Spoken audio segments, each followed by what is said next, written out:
What's up, y'all? Welcome to Fury Talks. I'm your host, Seth Fury. So today, I guess, is going to be my friend Cherish Holland. Cherish, welcome. Thank you for being here. So tell me, Cherish, you are single right now? Yes, sir. Okay, how long have you been single for, and why are you single? I've been single for about 3.5 years strong. Okay.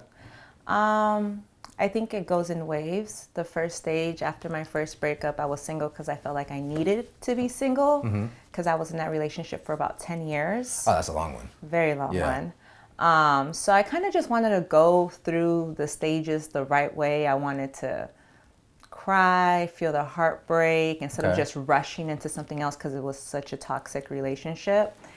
And now that I'm in a better place and I've done the work, I'm single because I know what I could bring to the table. So now you know your worth? Yeah, Okay. I know what I can bring to the table, and I just want someone that can match that and elevate me. Got you. Okay, so when you say your last relationship was toxic, in which way, like at what point did you know that it was toxic? And when you noticed that, how long did you actually stay? Like, did you know to leave, or like? I'm assuming now, if you ever experienced that again, you probably would have known all the warning signs and the red flags. But well, our situation was different because we had a baby 2 years into our relationship. Oh, okay. So, and I grew up in a broken home, so I wanted to basically not repeat my parents' mistakes. So I stayed way longer than what I should have because I didn't want to accept the idea that I wasn't able to give my son what I didn't have. So when you say mistake, you mean by your parents splitting up? Yes. Got you. Okay. You know, so I had to accept that that would be my new reality. But I knew it was toxic from maybe after the honeymoon stage. Like the first year is always the best year. And then you actually really get to, and then you really get to know the person. And then it started off with little things like, you know, he didn't like if I wore this shirt, this would be unacceptable. Got you. You that know, is a nice shirt. Thank you. Yeah. So just from what I would wear to friends, what type of friends I would have, he was very controlling in those regards. And then it did get physical a couple times. Wow, yeah. And I think the last time it got physical was the time that I knew, okay, this is something that isn't going to change. When the first physical interaction happened, was that the time that you left, or did it happen again? Did you make an excuse? No, I'll be very honest. Yeah. The first time that did happen was because I cheated on him. Okay. And he found out. So I guess a part of me felt like I kind of deserved it. You know, even though no one deserves it, but that was still that psychological pattern that I just had. So I felt like, oh, I made a mistake. Had I never done that, then he would have never put his hands on me. But then maybe about 6 to 8 months later, it happened again just because he got upset because I didn't listen. You know, and so then that one was pretty bad. And then the last one, that's the one where I actually thought I was going to die, you know? Oh, well, yes. It was really, really bad. Yeah, and that's when I was like, okay, this is the end of us. Yeah. But it took me 2 years to actually leave him after that one last time. It's interesting when you said that you didn't want to make the same mistake as your parents. And, you know, a lot of times people can see parents splitting up as only a bad thing. Like, you know, the fact that you would label it as a mistake rather than something that was probably necessary. You're right, yeah. You know, and so, you know, I grew up in an abusive household myself, and I witnessed a lot of that happening to my mother. And so for me, being a kid, obviously I wasn't too aware as what was happening. You know, I just assumed that, you know, my mother was the one breaking up the family. In fact, I put a lot of blame on her because I felt like she's the fault. She's the reason why I'm not with anybody, until I got older and I realized, like, and I learned the details of it. I was like, wow, what you went through was terrible. And the fact that you were able to still be standing here now and have given us opportunities that we would have never had we stayed, you know, suddenly she was just like a hero in my eyes. And so abusive relationships or any toxic relationships, I feel like it comes a point where you just have to know, regardless of how much you want to keep this family together, it has to have an end to it. Because that's nothing that you want to grow a child up into as well. Oh, absolutely. I mean, to my son's knowledge, he thinks that I broke our family up. And that's something that I'm okay to take at this point until he gets older and he really wants to have that conversation. But I mean, he always says like, oh, well, we're not together because you left Dad. Yeah. You know? And I'm like, okay, well, when you get older, we can have this conversation. I was like, but that's not what happened. Yeah. You know, we grew apart and we just had different views of life. Your son is how old right now? He's 12. Okay. Yeah. Thinking back to that age, it is very, I don't know what it is. Like, you always want to take the side of the parent that's gone. Like, you feel like because you don't hear both sides, you're just like, I'm with you, I'm not with them, this is your fault. You know, and it, oh my God, it breaks my heart now to think how much stress I gave her for no reason, as if she didn't have enough stress in her life because of the fact that I didn't know those details, you know? And now, like I said, stay strong. That's all I can say, because you obviously made the right choice. Obviously, you're not going to go back because of how your son feels. Yeah, you already know that much. Yeah, but it's just, just... Life's too good without him. Exactly. Yeah. So for all the moms out there, if you're currently going through this now and your kids don't understand, please just stay strong and know that you're doing what's best for them. They'll see it in the long run, as I did. And, don't ever feel like you have to backtrack a decision that you made knowing it was in the best interest for the family. Or defend yourself. Exactly. Yeah. Because that's one thing. I mean, I could say, oh, we're not together because your dad did X, Y, and Z. Yeah. But I definitely don't want to tarnish his image that he has of his dad, just because I feel like for a man, it's important to have a certain image of your father. Yeah. Because you're growing into a man, and I don't know. I wouldn't want to mess that up. I know my mom never did it with me, with my dad, because my dad was very abusive with her. She let me grow up and see my dad's faults on my own. I think that's the best way to see it. Yeah. Yeah. As long as you don't think it's going to be any immediate threat to your child. Oh, absolutely not. If you can let them see it for themselves, because otherwise they'll blame you for either painting that picture, or they'll just resent you because of the fact that they think you're trying to make them dislike them. I know my dad today. She could have told me what she told me or not have told me. I still would have eventually saw his character just based on being around and hearing the stories in which they speak about, other women. And I'm just like, okay, so this is the same person that, my mother was referencing. He's now telling me stories about situations with other women. They sound very similar to her story. So she's telling the truth now, and I would have found that out regardless. Yeah. And I'll never say my mother painted a picture. She as well kept a lot of details from me because they were so vivid. As a kid, I don't even think I could handle them. Like now, there's still things I don't know. And a lot of times I just like, you don't even have to tell me. Like at this point, let them die with you. Like I don't even want to have to take that type of Band-Aid off that you've sealed off, Well, not just that. I mean, we were together at such a young age, and I'm definitely not justifying anything that he did, but who he was 10 years ago is different now. Is completely different now. I still wouldn't get back with him, but some people do take that time and they do evolve and they do change and the circumstances are different, So I definitely wouldn't want to put so many bad memories into my son's head when his father is no longer that person. That's very smart, yeah. That makes a lot of sense. Because then he wouldn't accept who's in front of him. He'll be like, oh, well, you did this to mom, you did that to mom. And it's like, yeah, but I do believe people can change and can be better if you do the work. And, he's at a much better place. We're definitely much happier apart. And I'm not saying that, well, yeah, maybe I'm the one who brought that out of him. Yeah. You know what I mean? It definitely takes two people. I was definitely no saint. Yeah. But I think it's just best to just let your kids just come to it on their own instead of being that bitter parent or, So I never justify abusive relationships ever. However, I have had exes that have almost made me want to bring it out of me.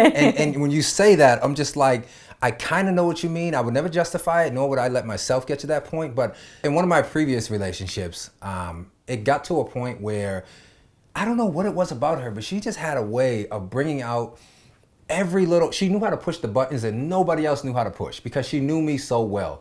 And you're triggered. I think a part of that excited her. It excited her to see me get wild up because, she comes from a place in which that's how relationships show emotion, by getting wild and getting aggressive and all that type of stuff, because maybe that's how her last ex was with her. I'm not like that. I'm a very cool, mellow, let's talk this out, let's use our words type of person. Yeah. If you try to push and antagonize somebody until the point where they explode, absolutely, sometimes guys can explode. But myself, I was like, okay, you know what? I'm starting not to recognize myself anymore. I'm starting to feel anger in ways I've never felt before. I'm a very calm person, but I wanted to explode. And I was just like, okay, I have to leave. I said, the only common denominator in my life that's making me feel like a crazy man is her. So I left. You know, I didn't let it get to the point where I put my hands on her, because you're right. Sometimes girls can do stuff that provokes you. People do stuff like that where it's just like, yo, are you trying to make me hit you? So that if it happens, suddenly you cry victim and then it's my fault. But again, as the man, you should be the one to be like, look, I'm out of here. You know what I mean? Like, you're not going to allow me to throw my life away by doing something in an impulse because you're provoking this out of me. This isn't even who I am as a person. I'm calm. Yeah. So I left and I'm back to me, you know, and I'm like, okay, cool. You can breathe again. So, yeah, I'm free again. I can breathe, and it's just like, it's so you have to identify when those relationships are doing that to you. So I know a couple years ago, just because I've known you, your dad passed away. And did that affect the way that you just look and approach relationships or men from that? Absolutely. Well, yes. Okay.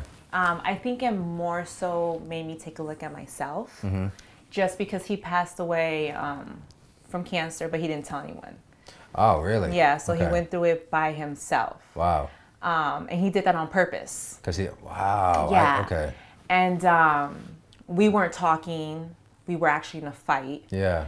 And I found out on his birthday, because he went to the hospital. 5 days later, he passed away.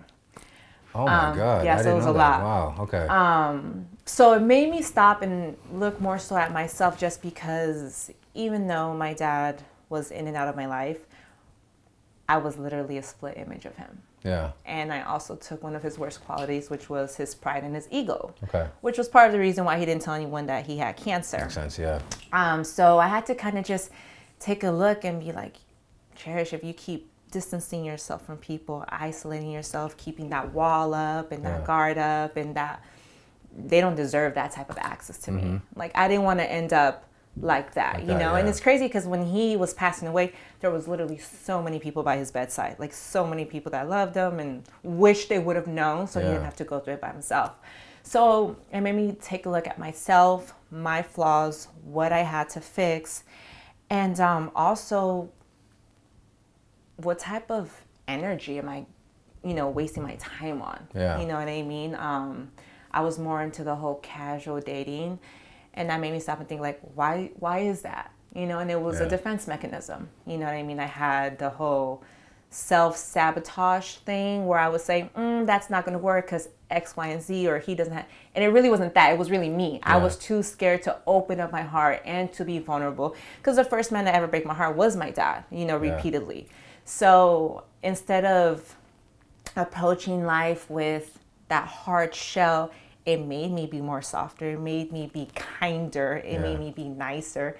I mean, all my friends, they're like, I feel like this is a whole new person in front of me. Yeah. Don't get me wrong, I'm still an asshole, which I do want to keep. It gives me character. Yeah. But I am more open, and I genuinely am kinder, and I don't feel like people need to show me that they deserve the best version of me. Like, I'm becoming, and I am the best version of myself every day, because that's what I want for myself. Yeah. And if we have this experience and you get to experience that, I want to be able to give that, because literally, I was just telling my friend this when we were hiking.